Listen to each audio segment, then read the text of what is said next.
How's it going, y'all? Welcome back to my channel. Ever since the recent run along Highway 395, I've been thinking I should probably pick up lake fishing. Camping by the water, casting a few lines, and turning your catch into dinner. This sounds really appealing to me. But so far, that's just been wishful thinking. I've skunked on all 4 of my lake fishing attempts since last October. And yep, you guessed it, this trip was no different. Looks like I've got some serious work to do. As spring slowly rolls in, the snow around Big Bear is starting to melt. With the snow thinning out, the mix of forest, lingering snow patches, and the lake glowing in the sunset, it looked incredible. For this trip, we're heading into the northern part of San Bernardino National Forest, just above Big Bear, to do a little exploring and dig into some local gold rush history. As the sun started dipping, and this being my first time in this area, I figured I'd head up into the hills a bit early to scope out a campsite, while there was still some sunlight left. After a bit of wandering, we found a wide open spot tucked among the pines and decided to call it home for the night. After a day of driving and getting blanked on the fishing front, I was beat. I just wanted something quick to eat and hit the sack, maybe having a big meal in the morning. Over the years, freeze-dried meals have been my go-to for nights like this. They're kind of like instant ramens, but more nutritious. Just add hot water or cold if you're desperate, and you've got yourself a somewhat balanced meal. I always keep a stash in the truck, just in case. I've tried a bunch of brands, but Mountain House have been my favorite. Tons of options, pretty solid across the board, and they rarely disappoint. I usually stock up a bunch before any multi-day or even multi-week trips. They're not sponsoring me or anything, I just think their stuff is solid and worth checking out.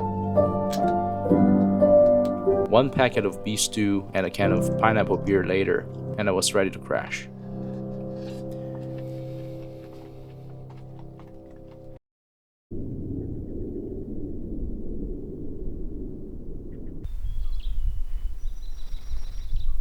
The next morning, a woodpecker knocked me out of sleep, literally. It was already past 9. The plan for today was to check out Holcomb Valley, but first things first, I've got to get some food in me. A bowl of fried rice will do just fine.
My eyes were definitely bigger than my stomach, ended up way too much.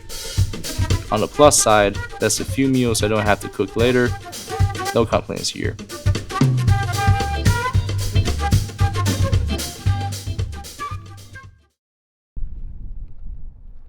After brunch and a quick cleanup, I packed up the camper and hit the road toward Holcomb Valley.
Back in the year 1860, during the California gold rush, a bear hunter named William Holcomb stumbled on bits of placer gold along Caribou Creek. That discovery kicked off the biggest gold rush in Southern California, and soon, thousands flooded into the mountain chasing fortune. The placer gold that is easier to process was gone within 2 years. Many miners turned to extracting gold from quartz.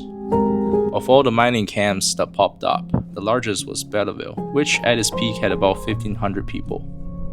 There was a general store, butcher shops, laundries, a bakery, carpenter, stamp mill, and a sawmill, all packed into this wide open meadow you're seeing. But as the gold dried up and competition got fierce, people started to pack up. By 1864, just 4 years after Holcomb's discovery, Belleville was all but abandoned. Another ghost town added to California's long list.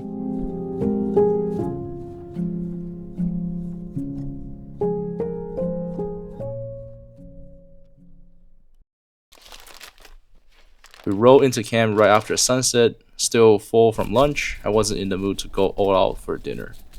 Just wanted something quick and meaty. Steak it is. After a quick defrost, I rubbed down newer strips with some Montreal seasoning and let them sit a few minutes. I then give them a quick sear, just enough to get the nice crust while keeping the inside rare.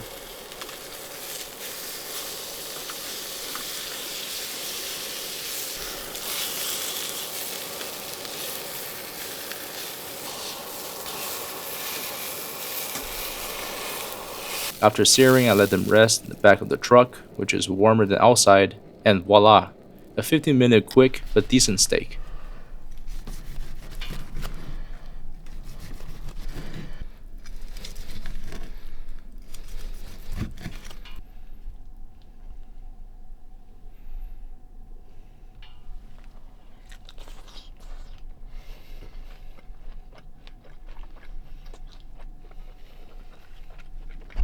When night falls, the temperature drops quite substantially.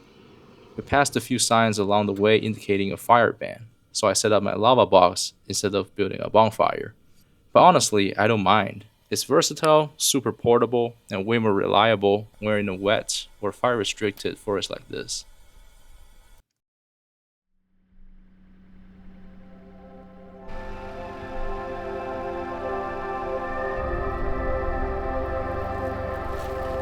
Alrighty, that's it for this one.